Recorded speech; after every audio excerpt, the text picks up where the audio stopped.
নমস্কার, শ্রমিক কথা আপনাদের সকলকে স্বাগত জানাই।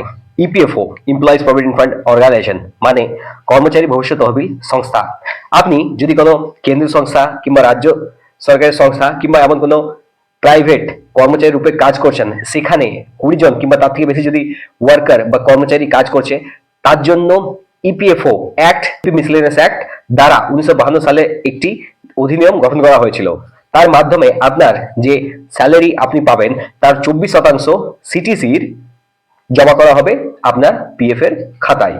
ওই খাতাটা মধ্যে যে কন্ট্রিবিউশনে জমা হবে সেটা হবে, দেখুন, আপনার আপনি যেহেতু এমপ্লয়, আপনার তরফ থেকে হবে 12% আর আপনার এমপ্লয়ার আপনার এগেইনস্টে করবে 12%। সেটাকে ম্যাচ করে টোটাল 24% আপনার জমা হবে। এবার আপনার স্যালারির উপর বেসিক প্লাস ডি এর উপর 12% প্লাস 3.67% আপনার এমপ্লয় শেয়ারে যাবে, আর 8.33% আপনার পেনশন স্কিমে যাবে। এবার দেখুন, যখন আপনি কর্মরত অবস্থায় রয়েছেন, ওই পরিস্থিতিতে টাকার প্রয়োজন কার না পড়ে। তো এই প্রয়োজনটা মেটানোর জন্য ইপিএফও কিছু কিছু রুল নিজের মধ্যে রেখেছে। এটা নিয়ে আজকে আমরা আলোচনা করব। আর আপনি যদি চ্যানেল নতুন এসেছেন, চ্যানেলটি সাবস্ক্রাইব করে পাশে যে নোটিফিকেশন বেলটি আছে ওটাকে অল ক্লিক করে দিন। আমি এরকম অনেক ইনফরমেটিভ ভিডিও আগামী দিনেও নিয়ে আসবো। তাহলে চলুন শুরু করা যাক। দেখুন, যখন আপনি কর্মরত অবস্থায় রয়েছেন, ওই পরিস্থিতিতে আপনার টাকার প্রয়োজন তো পড়তে পারে। এবার ওই টাকাটি আপনি কিভাবে উইথড্র করবেন? দেখুন, এর জন্য কিছু কিছু নিয়ম পিএফ ডিপার্টমেন্ট বানিয়ে রেখেছে। তার জন্য আপনাকে এই নিয়মগুলি অতি আবশ্যক জেনে রাখা উচিত। সবচেয়ে প্রথম আমরা যেটা নিয়ে আলোচনা করবো সেটা হচ্ছে, আপনি যখন কর্মচারী অবস্থায় রয়েছেন সেই পরিস্থিতিতে আনটিল এমপ্লয়েড। দেখুন, আনটিল এমপ্লয়েড এর অর্থ হচ্ছে আপনি যতক্ষণ না পর্যন্ত 60 বছর বয়স পর্যন্ত পৌঁছাচ্ছেন, ততক্ষণ পর্যন্ত আপনি পিএফ থেকে কিন্তু কিছু কিছু অ্যামাউন্ট বের করে নিজের কাজে লাগাতে পারেন। এইবার এটা আপনি পিএফ এর যে মেন ওয়েবসাইটটা রয়েছে বা পোর্টালটা রয়েছে, সেখানে যে আপনি ক্লেম করতে পারেন। এটার ছোট্ট ফর্মের নাম্বার হচ্ছে অ্যাডভান্স ক্লেম ফর্ম 31। এর মাধ্যমে আপনি এটা উইথড্র করতে পারেন। আমিও করেছি। এবার দেখুন, যতক্ষণ আপনি কর্মরত অবস্থায় রয়েছেন সেই পরিস্থিতিতে আপনি এই টাকাটি পেয়ে যাবেন ছোট ছোট অংশের মাধ্যমে। এরপর চলুন দ্বিতীয় পয়েন্ট। দেখুন, যদি আপনি কোথাও কাজ করছিলেন এবং আপনি হঠাৎ 1 মাস ধরে বসে আছেন, এর মানে হচ্ছে আনএমপ্লয়মেন্ট। দেখুন, 1 মাসের আনএমপ্লয়মেন্ট যদি আপনার হয়ে গেছে, তাহলে আপনি আপনার যে পিএফ এর শেয়ারটা রয়েছে তার 75% অবধি ক্লেম করতে পারেন। এছাড়া আপনি থেকে 3 মাসের চেয়েও বেশি সময় ধরে আপনি বসে আছেন, তাহলে আপনি আপনার পিএফ এর যে কর্পাসটি রয়েছে সেটা 100% অবধি ক্লেম করে উইথড্র করতে পারেন। এরপর আর থার্ড পয়েন্ট হচ্ছে আমাদের, দেখুন, TDS deduction, tax deducted at source. আপনি যে ইনকামটি করেছেন তার মাধ্যমে আপনি যে ইন্টারেস্টটি আর্ন করছেন, তার জন্য ভারত সরকার কিছুটা ট্যাক্স ডিডাক্ট করে, যেটাকে বলা হয় টিডিএস, ট্যাক্স ডিডাক্টেড সোর্স। এটা থেকে বাঁচার জন্য দুটো ফর্ম গভর্নমেন্ট আমাদেরকে প্রোভাইড করে।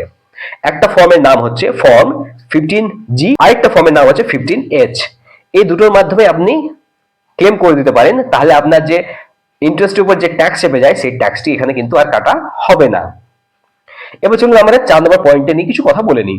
দেখুন, পিএফ থেকে টাকা তোলার সময় একটা জিনিস আপনাকে মনে রাখতে হবে।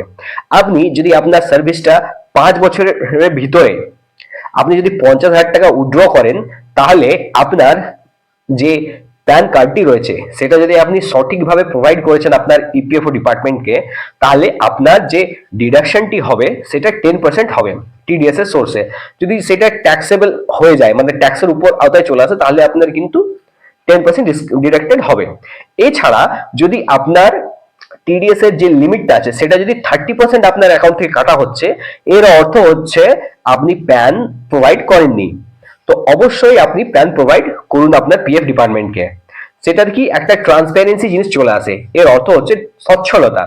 আপনিও জানতে পারবেন আপনি আপনার আর্নিংটা কেমন, আর আপনার সরকার মানে ভারত সরকারও জানতে পারবে কি আপনি সঠিকভাবে নিজের আর্নটা করছেন। এবার আমরা 5 নম্বর পয়েন্ট নিয়ে কিছু কথা বলে নিই। দেখুন, আপনি পিএফ ডিপার্টমেন্ট থেকে কিছু টাকা লোনও পেতে পারেন।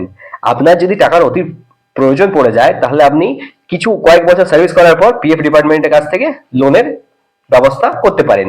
এটা কিন্তু কেন্দ্রীয় সংস্থায় থাকা কর্মচারীদের জন্য বেশি উপযোগী, কিন্তু যারা আউটসোর্সিং এর জবে কাজ করছেন তাদের জন্য কিন্তু সেটা সেরূপ ভাবে কাজ করে না। চলুন এবার আমরা 6 নম্বর পয়েন্ট নিয়ে কিছু কথা বলে নিই। 6 নম্বর পয়েন্ট আমরা বলবো পিএফ ট্রান্সফার নিয়ে।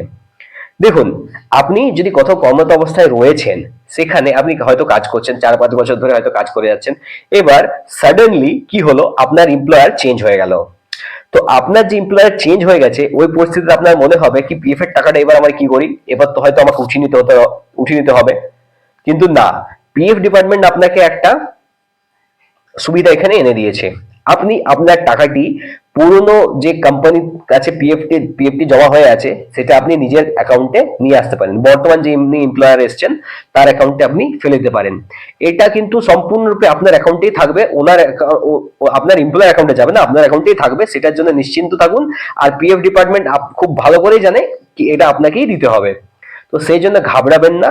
নিজের পিএফটাকে ওয়ান টাইম পিএফ ট্রান্সফারের ক্লেম করে আপনি টাকাটি নিজের অ্যাকাউন্টে নিয়ে আসতে পারেন বর্তমানে যে এখানে আপনি কাজটা করছেন।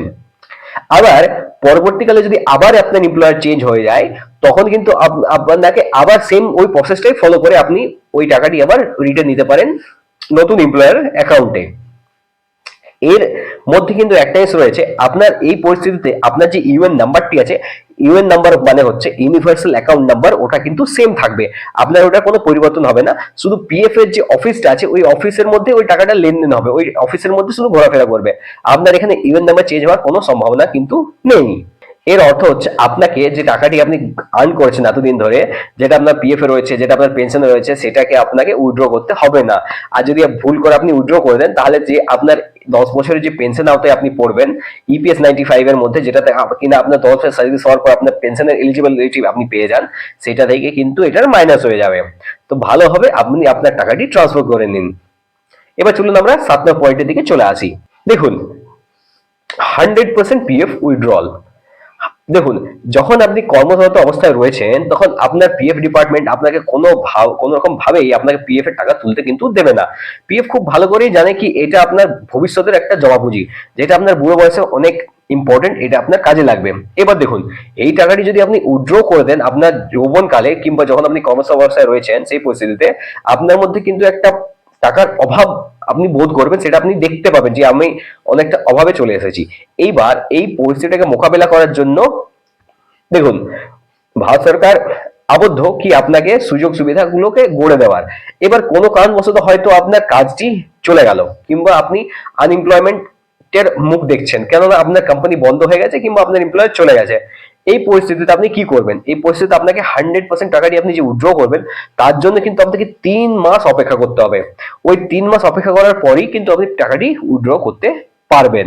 আপনি কাজ হারিয়েছেন, 3 মাস হয়ে গেছে, এবার আপনাকে পিএফ ডিপার্টমেন্ট আপনাকে সম্পূর্ণ অর্থটা আপনাকে দিয়ে দেবে। সেটার মারফত আপনি আপনার কাজগুলো করতে পারবেন। যদি এই ভিডিওটা আপনার ইনফরমেটিভ লেগে থাকে তো ভিডিওটা একটি লাইক করবেন, শেয়ার করবেন, চ্যানেলটি সাবস্ক্রাইব করে নেবেন। ধন্যবাদ।